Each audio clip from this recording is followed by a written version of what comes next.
Welcome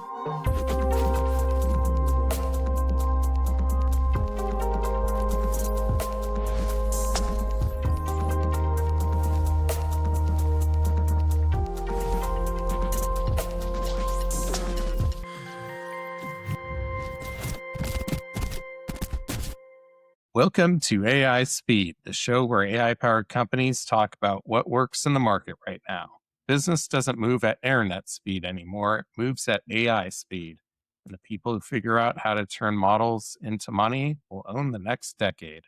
I'm Evan J. Chalfin, founder of Luxhammer, growth partner to high performing brands.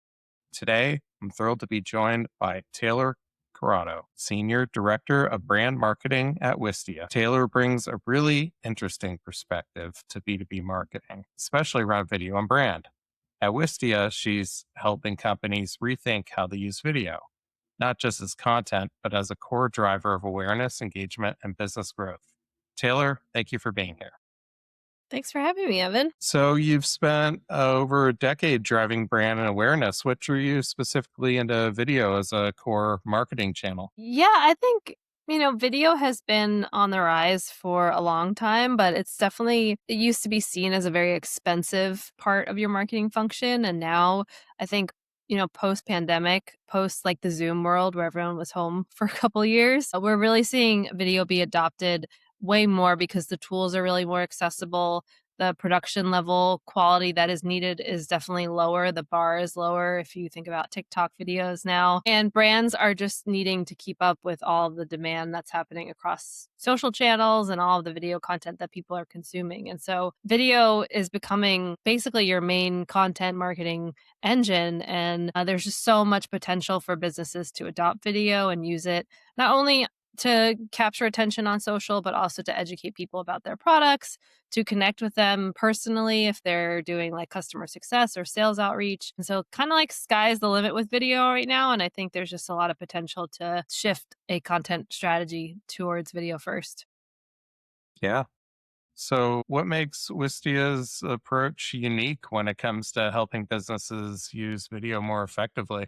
What Wistia is unique because we really built the platform for marketers. It is meant to be accessible to people that are not like video professionals. You don't need to know how to use Adobe. You don't need to know how to use really sophisticated tools. We wanted it to make it easy for people to make videos, edit them, organize them, get them on their website or cut them down for social. And so the platform is really meant to be really accessible to folks that are not as sophisticated as like a video editor or a VFX artist or something like that. And that's why we're unique, and we're really just trying to keep all of that in one place as well. There's a lot of new tools out there that are driven by AI. There's a lot of point solutions like a video editor here and a hosting solution there. And we really wanted to bring it all together to make it more efficient and really easier to use and get your work done and get your videos out there in the world. So from what you're seeing, what's the core problem that companies are dealing with today when it comes to video and brand marketing? I think the core problem is the demand is so high to keep up with. Not only like the attention span of people is so short, but there's just so much content out there that people are consuming. They're seeing, hundreds of videos every day. They're seeing, 50 plus ads a day, and they're mostly video first. And so teams are really struggling with how to scale their video marketing and their video output. And there's, a lot of great strategy around using AI and repurposing long form content. But I think that's the core problem that a lot of marketers are facing. It's just that demand is so high and they don't have the resources that they think they need. And it's a little bit hard to get over that hump of just starting to create videos. And in your role, where are you spending most of your time right now? So I lead our brand team at Wistia. I spend most of my time organizing and managing the team and keeping us on track to our goals. So, I oversee everything from social to our event strategy to partnerships. And really what I'm trying to focus on is how not only can we integrate video more into our strategy, but also how do we connect these channels so that we're getting amplified effect. And it's not just, we're doing one thing on social and another thing with partners and another thing on our blog or on our website. It's really how does it like how does it connect and how does it drive results for the business in terms of growth and retention for our customers. And who do you serve best? What's your ideal customer profile that gets most value from the company? Yeah, I think there's one main one, and then I think there's a secondary one. So the main one are marketing teams that are already doing video or hosting webinars. They have a good sense of like how to make content, but maybe they just need to level it up and get more out of their video content. So if you're hosting long form webinars, we have tools that can help you really cut down those webinars and make into social clips to promote on your different channels. We help you like get more out of the analytics of your video, so really understanding what's performing and what's not. And then we connect with all of the different marketing automation tools, so you're able to really like use the video data that you collect in Wistia and send it over to that tool and create sales follow-ups, create lead scoring, email follow-ups and nurturing. So there's just a lot there that marketing teams that are already kind of invested in video can get out of it. And then I think the secondary audience is really the individual creators or business owners that just need a really easy to use affordable tool to host their videos, make them look good on their website, able to see the analytics behind their video content, and maybe even host webinars if they do that. And I think creators and individual small businesses can get a lot out of Wistia that in that way too. Yeah, absolutely. So, what would you say has been your biggest challenge this year in standing out in a world where everyone's creating content and putting on so many different platforms? I think our biggest challenge has been having like a consistent message. We have a lot of things to talk about and to educate people on, from thought leadership to our product. And I think what we are struggling with is there's so many messages and so many ways for people to learn and interact with Wistia that we need to really focus on the ones that are the biggest challenges for our customers and for our prospects, and keeping that message consistent in the market. And not only consistent, but then like how do you change it up so people are interacting with your content multiple times in different ways, so they're not just seeing the same ad for 6 months and it's like, okay, well, I already saw this, I'm not interested. So really like testing our messaging, testing our creative execution of our videos or advertising campaigns or even like our content, and just keeping that consistent drumbeat that is hitting the mark with our audiences. Yeah, definitely. And how do you address that? I mean, the balance between keeping it consistent but still keeping it fresh. It's tough. We definitely think about our messaging and themes. And so we try to designate like 6 months of the year to a theme that has multiple messages underneath. And so all of that messaging should ladder up to the main theme of like, get more out of your video content. And we talk about all the ways you could repurpose content, different ways of different formats that they're already creating, like a webinar and a video podcast and maybe like a blog that you can turn into video content. So we try to have multiple messages that ladder up to that main theme that hit those pain points that we can build content around. So there feels like a continuity between it, but they're all kind of like touching on different pieces of your pain points or your problems that you're trying to solve. Definitely. Yeah, I mean, there's certainly a great approach in that. What's a common mistake you see companies making when investing in video marketing? Well, I think the biggest mistake is thinking that it's really expensive and that you need to spend, 20, 30, $40,000 on a video production when there's so many tools out there that you can use to create your own videos at very low cost. And I think like that's definitely the biggest misconception that I still hear from a lot of companies. And I think that kind of marries to the fact that people are nervous or don't want to be on camera. And so it's really hard to either get themselves or get their teammates on camera. And so you kind of feel like, oh, I probably need to like hire an actor that will be on camera and they'll be great for our brand, when actually you should really try and coach your teams and even yourself just practicing being on camera to really get the most like authentic voice within your content. And so, yeah, I think teams put a lot of pressure to spend a lot of money on video production when there's a lot of other ways that you can make video that is low budget or even maybe free if you're just using internal resources. Yeah, absolutely. And I know we talked a little bit about, having a consistent message, maybe digging a little bit deeper. How do you compete in a space where video has really become table stakes? And are you asking, like, how Wistia competes or how should Yeah. other brands? Yeah, I think the what we always try to lead with, which we've led with since basically the beginning of Wistia, is our unique brand voice and our personality and our creative approach. So we try to find inspiration outside of our industry, which is software. It's SaaS. It's pretty boring, or has been. And we try to look outside for inspiration for the content that we're creating and making it stand out and be something that is familiar to people, but also like they resonate with and they can connect with. And so we try that within our campaigns, within our creative execution. An example of that is we have this annual state of video report that we put out every year. It's launching on Wednesday. And we do a live show that's really like a webinar, but we call it a live show. And we're inspired by SNL. So we make a lot of these little skits and vignettes throughout the show that we pre record and we play. And it's just a way to like connect with people outside of like the normal talking to camera and just like going through slides. And so I think that is really great. I think we are very lucky to have a very strong and big creative team internally.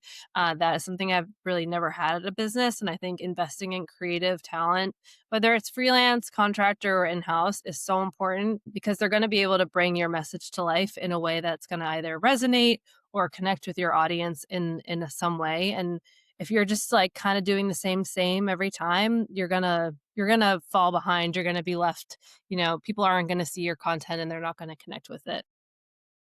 Yeah, no, that's true. Along those lines, what challenges do you face raising awareness for your brand and products? I think there's so many businesses that could use Wistia and make videos. And I think our challenge is raising awareness within the right audiences. So there's industries that have adopted video very heavily, like software companies. But there's other industries like, education or healthcare that are just getting started with video and really don't know where to start. And so it's thinking about where is the market really saturated with the video tools that we're competing with, what industries are already using video that like we would be competing a lot with the other tools that are out there versus industries that are just getting started and maybe there isn't a lot of competition focusing in those industries.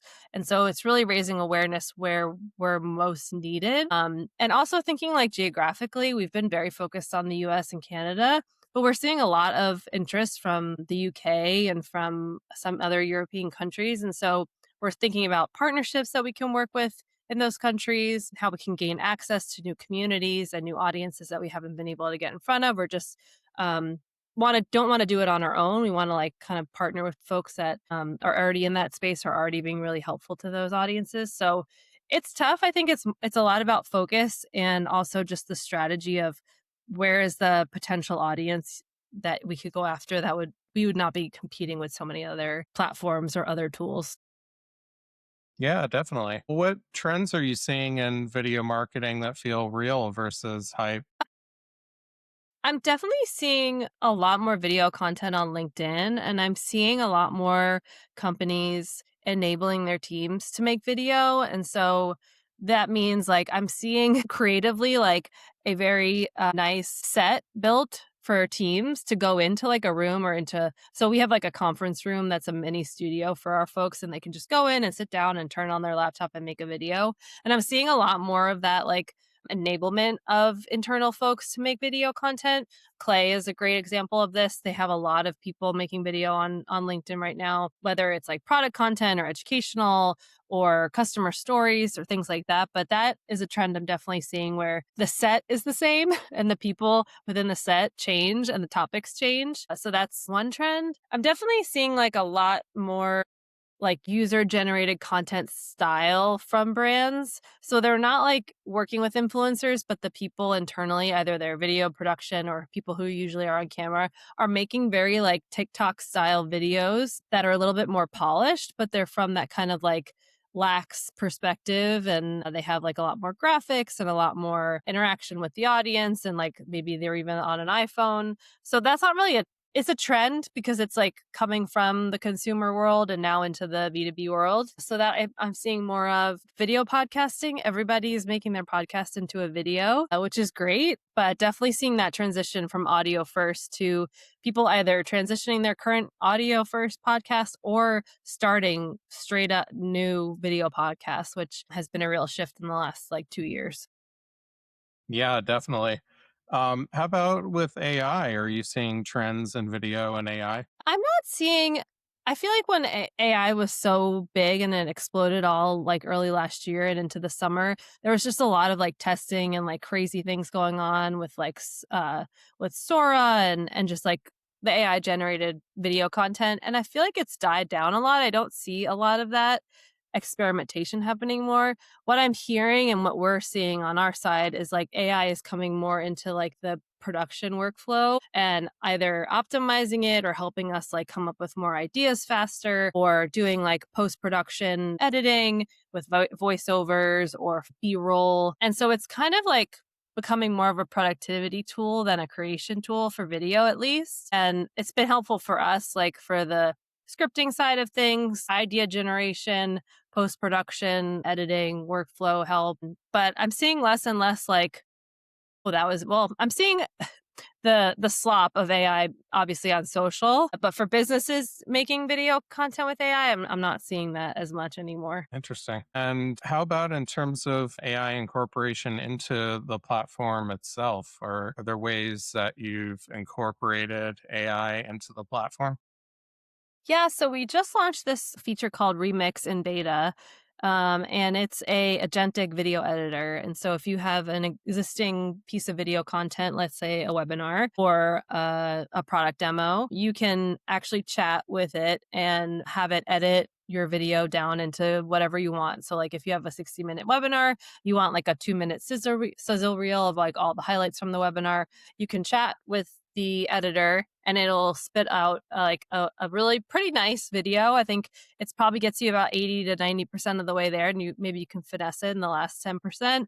But that's been a really big project for us this year. So that's called Remix. And then we have a lot of like AI built into the platform natively. So we have AI dubbing, which allows you to dub any of your video content into any language, including like matching the mouth to the actual language being spoken. We have AI transcription to make sure all your video content is transcribed. And yeah, and then this isn't AI powered, but we've optimized our embedded player, the embeddable player that can go on your site so that LLMs can read the video content within your video. Right now, like YouTube videos can't be crawled by LLMs. And so our embed code and our embeds are the only ones that are able to be indexed by AI. So we're trying not to make it an AI platform. We're really trying to infuse AI as much as we can into the whole product, so that it just helps you be more efficient, helps you be faster, and take some of that pain away from the workflow.